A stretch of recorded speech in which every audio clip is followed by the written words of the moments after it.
देख रहे हैं सक्षम भारत टीवी।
भारतीय जनता पार्टीचा विजय असो।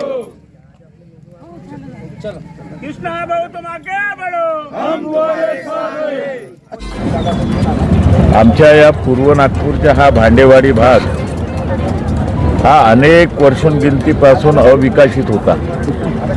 या भागामध्ये खूप काही समस्या होत्या, लोकांना पाणी नव्हतं भेटत, टँकरनं पाणी भरत होते, अनेक प्रकारच्या अडचणी होत्या, रस्ते नव्हते।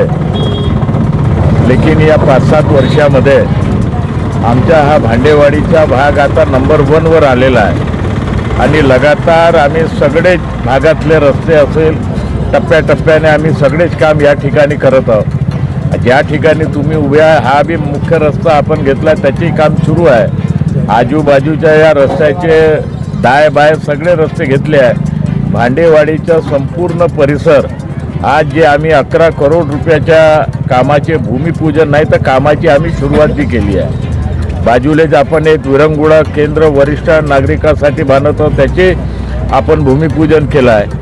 आणि म्हणून हा भांडेवाडी क्षेत्र एक जमान्यामध्ये या भागामध्ये कोणी यायला नव्हतं पाहत, कोणी राहायला नव्हतं पाहत, कोणी जागा घ्यायलाही नव्हतं पाहत। लेकिन आता जागा घेणाऱ्याची बी संख्या वाढली, राहणार लोकांची संख्या वाढली। त्याचं मुख्य कारण आहे का संपूर्ण भांडेवाडी परिसराचं डेव्हलपमेंट आपण मोठ्या प्रमाणात केलं। आपण पाण्यापासून लोकांना टँकर मुक्त या ठिकाणी केला आहे आणि जे जे काही प्रश्न असतील ते आपण सगळे मुख्य रूपाने आपण सोडवण्याचं काम या ठिकाणी केलं आहे। कारण आम्ही पहिले काम सुरू करतो मगच आम्ही भूमिपूजन करतो, नाही तर काँग्रेसनं तर अनेक बोर्ड इथं 50 वर्षात लावून ठेवले होते, भूमिपूजन आहे ना कामच गायब आहे। लेकिन आम्ही या 8-10 वर्षामध्ये आमच्या हा पूर्व नागपूरचा भाग, पुनापूरचा भाग आणि पूर्व नागपूरच्या 10 प्रभागामध्ये लगभग अनेक कामं तर केलेच आहे। लेकिन या 10 दिवसामध्ये 200 करोड रुपयाचे कामं आम्ही आपल्या या पूर्व नागपूरमध्ये आणले, त्याच्या कामाची सुरुवात बी झाली आहे। रोज कमीत कमी 10 ते 12 भूमिपूजन करून आम्ही कामाची सुरुवात त्या ठिकाणी केली आहे। आणि म्हणून या भांडेवाडी परिसराचं एक चांगलं काम आमच्या सगळ्या सहकार्याच्या मार्फत या ठिकाणी झालेलं आहे आणि आपण धीरे धीरे पाहान का या वर्षभरामध्ये हे संपूर्ण काम कंप्लीट होईल। नागपूर शहर नाही तर पूर्व नागपूरचा हा नंबर 1चा इलाका बनेल, अशा प्रकारचे मी या ठिकाणी आपल्याला मागील 15-20 दिवस अगोदर या ठिकाणी बिबट्या आला होता, दुसऱ्या मजल्यावर चढला, परंतु त्यावेळेस काही त्यांनी नुकसान पोहोचवलं नाही। फॉरेस्टचे अधिकारी असेल, पोलीसचे अधिकारी असेल, आमच्या सगळ्या कार्यकर्त्यांनी मिळून बिबट्याला त्यांच्या हवाली केलं। हजारो लोक त्या ठिकाणी उपस्थित होते, परंतु 5-6 दिवस अगोदर पुनापूरच्या भागामध्ये बिबट्या आला आणि बिबट्या लहान नव्हता तर फार मोठा बिबट्या होता आणि तो बिबट्या इकडच्या तिकडे होऊन एकाच्या घरामध्ये घुसला आणि त्या बिबट्याने लगभग 7 लोकांना घायल केलं. त्यांचा इलाज भवानी हॉस्पिटल आणि नेल्सन हॉस्पिटलमध्ये सुरू आहे. आणि त्यानंतर सुद्धा लोकांचे मोबाईल असेल, व्हिडिओच्या माध्यमातून असेल, वर्तमान पेपराच्या माध्यमातून असेल, अशा प्रकारचे बिबटे इकडे तिकडे घुमत आहे. अशा प्रकारचे बी नागरिकाचं म्हणणं आहे. फॉरेस्टचे अधिकारी सक्रियतेनं आपली भूमिका त्या ठिकाणी निभवत आहे. परंतु नागरिकाला बी विनंती आहे का अफवा कमीत कमी फैलू नका. जिथं अगर आपल्याला काही अडचण असेल, दिसत असेल तर ते तुम्ही खऱ्या अर्थाने सांगा. नाही तर एखादी अफवा फैलल्याने त्याचे वातावरण दूषित होते, लोकांमध्ये भयभीतचे वातावरण त्या ठिकाणी होते. कारण बाजूला लागून सगळा ग्रामीण इलाका आहे आणि ग्रामीण इलाक्यातून या भागामध्ये तर हा शहरी इलाका आहे. आणि या शहरी भागामध्ये बिबट्या येणं हे बरोबर नाही आहे. कारण बिबट्याची जागा जंगलामध्ये आहे. तरीसुद्धा या नागपूर शहराच्या अनेक भागामध्ये अशा प्रकारची वातावरण तयार होत आहे.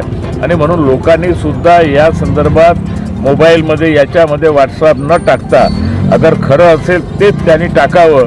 नाही तर लोकांमध्ये दहशतीचे वातावरण त्या ठिकाणी राहते. आणि मग संबंधित अधिकारी असो, पोलीस डिपार्टमेंट असो का कोणी असो, त्यांनाही त्या माध्यमातून अडचण निर्माण होते. फॉरेस्ट डिपार्टमेंटचे सगळे अधिकारी, पोलीस डिपार्टमेंटच्या तुमच्या पार्टी पोलीस स्टेशन असेल, त्या संपूर्ण अधिकारी ते संपूर्ण भ्रमण या ठिकाणी करत आहे. आणि बिबट्या जिथं दिसेल तिथे त्याला दाबण्याचा प्रयत्न करत आहे.